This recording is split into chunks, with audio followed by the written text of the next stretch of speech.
के Luna 25 mission को लेकर के इस वक्त की सबसे बड़ी खबर, सबसे बड़ी अपडेट सामने आ चुकी है। इस अपडेट ने रूस की रोसकॉसमॉस अंतरिक्ष एजेंसी के वैज्ञानिकों के बीच हड़कंप मच चुका है। बता दें कि जहां भारत का चंद्रयान-3 एक तरफ एक के बाद एक सभी सफलता के साथ पड़ावों को पार करता जा रहा है, वो अपने डिबूस्टिंग की प्रक्रिया को भी 2 बार सफलतापूर्वक पूरा कर चुका है। वहीं दूसरी तरफ इस वक्त खबर सामने आ चुकी है रूस के लूना 25 मिशन को लेकर के। इस वक्त जो खबर सामने आई है उससे पूरे रूस में हड़कंप मच चुका है। बता दें कि रूस का जो थ्रस्ट फायर के रॉकेट हैं वो फेल हो चुके हैं। जी हां, बता दें कि रूस के थ्रस्ट फायर के रॉकेट फेल हो चुके हैं। यह घटना देर रात रूस के सामने आई जब रूस को रोसकॉसमॉस के वैज्ञानिकों ने डिबूस्टिंग की प्रक्रिया को शुरू किया और उस वक्त डिबूस्टिंग की प्रक्रिया को शुरू करने के लिए जो थ्रस्ट फायर के इंजन थे उन्हें चालू किया गया, लेकिन उसकी तरफ से कोई रिस्पांस नहीं मिला और इसके बाद यह इंजन पता चला कि फेल हो चुके हैं, जिसके बाद डिबूस्टिंग की प्रक्रिया फेल हो गई है। रूस के लूना 25 मिशन को अब तक का सबसे बड़ा झटका लग चुका है। तो वहीं इस खबर के सामने आने के साथ ही, इस अपडेट के सामने आने के साथ ही भारत के चंद्रयान-3 की तरफ से रूस के लूना 25 मिशन को लेकर के बहुत बड़ी अपडेट इसरो ने दे डाली है। इसरो ने जो रूस के लूना 25 मिशन को बताया है उसको सुनने के बाद आप भी दंग रह जाएंगे। बता दें कि रूस के ऊपर बड़ी परिस्थिति आ चुकी है, स्थिति खराब हो रही है रूस के लूना 25 मिशन को। क्या है पूरी खबर, क्या है पूरी अपडेट, आखिर कैसे रूस का ये मिशन, कैसे ये थ्रस्ट इंजन अचानक से रूस के फेल हुए हैं, बताएंगे आपको इस वीडियो में। इस खबर को लेकर के इसरो ने बहुत बड़ी जानकारी दी है, साथ ही रोसकॉसमॉस ने भी इस बात को लेकर के जानकारी साझा की है, बताएंगे आपको इस वीडियो में। तो चैनल पर बने रहें और अगर अभी तक आपने चैनल को सब्सक्राइब नहीं किया है तो दोस्तों सबसे पहले नीचे बने लाल कलर के बटन को दबा करके चैनल को सब्सक्राइब कर लीजिए ताकि इससे जुड़ी अपडेट पल पल की खबर आप तक सबसे पहले पहुंचती रहे। और दोस्तों इससे जुड़ी किसी भी अपडेट के लिए हमारे चैनल को सब्सक्राइब करना बिल्कुल भी मत भूलिएगा। बता दें कि जहां भारत का चंद्रयान-3 एक के बाद एक सभी सफलता के साथ पड़ावों पर आगे बढ़ता जा रहा है, वो चांद की कक्षा के 100 बाई 100 का जो ऑर्बिट था उसे भी छोड़ करके अब वह चांद की परिधि के ऊपर आ चुका है।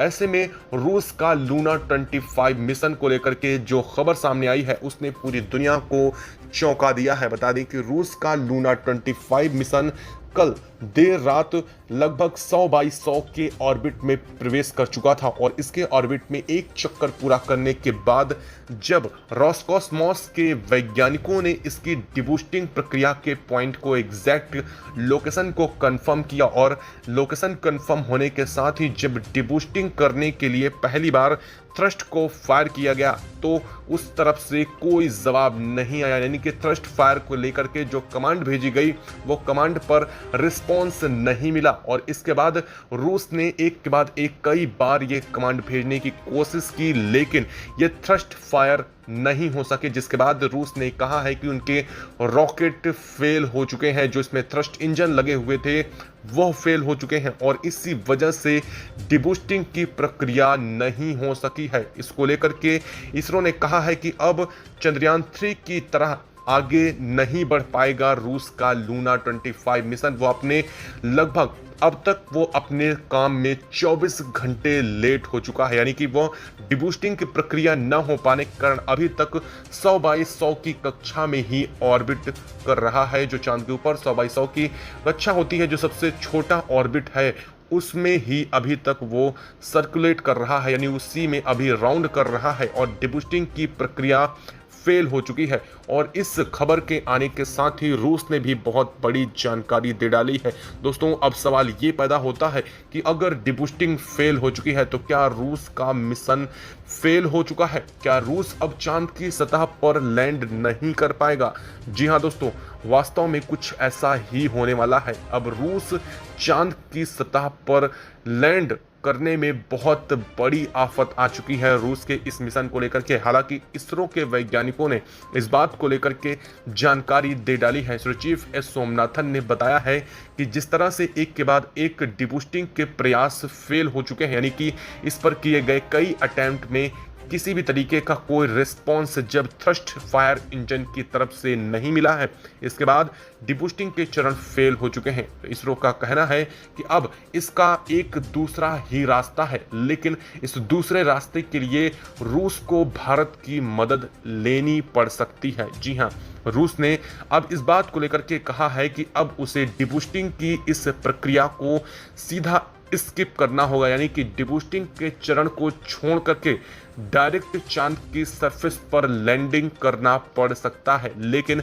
इतना आसान नहीं होने वाला है, क्योंकि अभी भी रूस का ये मिशन 100 बाई 100 की कक्षा में फंसा हुआ है और भारत की तरह इसमें कोई ऐसा सेंसर नहीं लगा हुआ है जो उसकी वर्टिकल लैंडिंग करवा सके। इसके लिए रूस ने बहुत बड़ी बात कही है। रूस ने कहा है कि इसकी लैंडिंग के लिए अब भारत से मदद लेनी पड़ सकती है, यानी कि अब इस जब डिबूस्टिंग प्रक्रिया नहीं शुरू हो पा रही है, ऐसे में इसके यहाँ पर 100 किलोमीटर 100 बाई 100 की कक्षा में भारत के चंद्रयान 3 का वो मॉड्यूल अभी भी मोशन कर रहा है जो मॉड्यूल चंद्रयान 3 के लैंडर और रोवर से अलग हुआ था।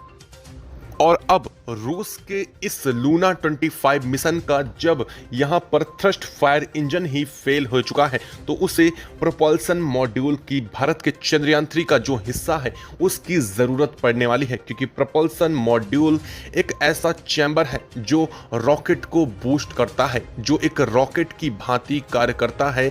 और इसी प्रोपल्सन मॉड्यूल की मदद से चंद्रयान 3 को यहाँ तक लाया गया था और इसके बाद चंद्रयान 3 को सेपरेट करके इसके लैंडर को सतह की तरफ लैंडिंग के लिए भेज दिया गया था। और जब रूस के इसी रॉकेट को फेल हो चुका है, तो अब उसे एक ऐसे रॉकेट की जरूरत है जो उसे चांद की सतह की तरफ आगे बढ़ाए। ऐसे में रूस का कहना है कि भारत के इस प्रोपल्सन मॉड्यूल से कुछ समय के लिए हम अपने लूना 25 मिशन को जोड़ करके और प्रोपल्सन मॉड्यूल से थ्रस्ट को फायर करवा करके इसके बाद इसे अलग कर दिया जाएगा, जिसके बाद वह एक मोशन ले लेगा और वह चंद्रमा की सतह पर उतर सकेगा। लेकिन आपको बता दें कि इसमें भी बहुत ज़्यादा रिस्क है रूस के लिए, लेकिन अब ऐसा ही रास्ता संभव बचा है, क्योंकि अभी प्रोपल्सन मॉड्यूल जब तक इस ऑर्बिट में घूम रहा है तब तक ही वह उसकी मदद कर सकता है। और अगर जैसे ही 100 किलोमीटर की रेंज को छोड़ करके बाहर चला जाता है तो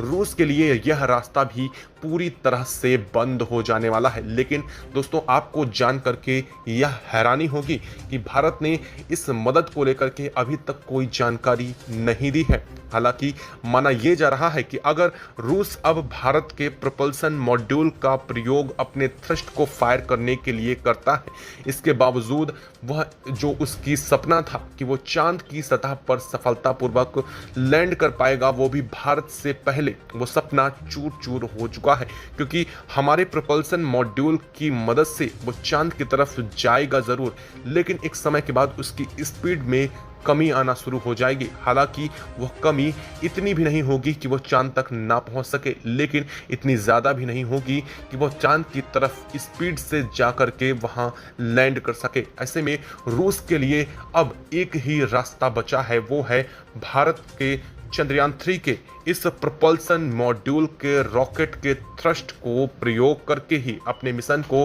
लैंड करवा सकता है। हालांकि आपको बता दें कि देर रात तक रूस ने कई बार डिबूस्टिंग की प्रक्रिया को शुरू करने का प्रयास किया, लेकिन हर बार थ्रस्ट फायर की तरफ से कोई रिस्पॉन्स नहीं मिला, जिसके बाद रूस ने यह अहम खबर पूरी दुनिया के सामने रखी है। दोस्तों, भारत का प्रतिद्वंदी ही सही रूस बन करके चांद की सतह पर चला जरूर था, लेकिन अब रूस को भी भारत की ज़रूरत पड़नी शुरू हो चुकी है और इस ज़रूरत को लेकर के रूस भारत के सामने खड़ा है। और भारत का हमेशा से एक मित्रवत व्यवहार रहा है रूस के साथ, और इसीलिए पूरी दुनिया मान रही है कि अब भारत कोई ना कोई बड़ा कदम रूस के इस लूना 25 मिशन को लेकर के लाने वाला है। रूस का लूना 25 मिशन पूरे संकट में फंस चुका है और इस संकट मोचन से भारत ही संकट मोचन बन सकता है। इस संकट से उसे सिर्फ भारत का इसरो ही उबार सकता है, क्योंकि यहाँ पर और कोई भी ऐसा मौजूद नहीं है जो प्रपल्सन मॉड्यूल की तरह काम कर सके, जहाँ से थ्रस्ट को जनरेट किया सके। और इसरो को इस वक्त अपने प्रपल्सन मॉड्यूल में फ्यूल की भी मौजूदगी का पता है। हालांकि रूस ने कहा है कि उसे एक ऐसी चीज चाहिए जो रॉकेट के जरिए थ्रस्ट कर सके, थ्रस्ट को जनरेट कर सके, ताकि वो डिबूस्टिंग की प्रक्रिया को शुरू करे और वो चांद की सतह की तरफ अपने एंगल को झुका करके चांद की ग्रेविटी का इंतजार करते हुए उसमें आगे बढ़ता जाए और चांद पर सफल लैंडिंग कर सके। यह है पूरी प्रक्रिया, जिसे अब रूस आगे क्या करने वाला है, भारत उसका क्या हेल्प करने वाला है, यह अभी तक कुछ नहीं पता है। दोस्तों, आप इसको लेकर के क्या कहना चाहेंगे? क्या भारत को रूस की इस मामले में मदद करनी चाहिए? क्या भारत को अपने प्रोपल्सन मॉड्यूल से जोड़ करके रूस के लूना 25 मिशन को थ्रस्ट जनरेट करा करके उसे चांद की सतह पर उतारने में मदद करनी चाहिए या नहीं? आप अपने विचार हमें कमेंट बॉक्स में कमेंट करके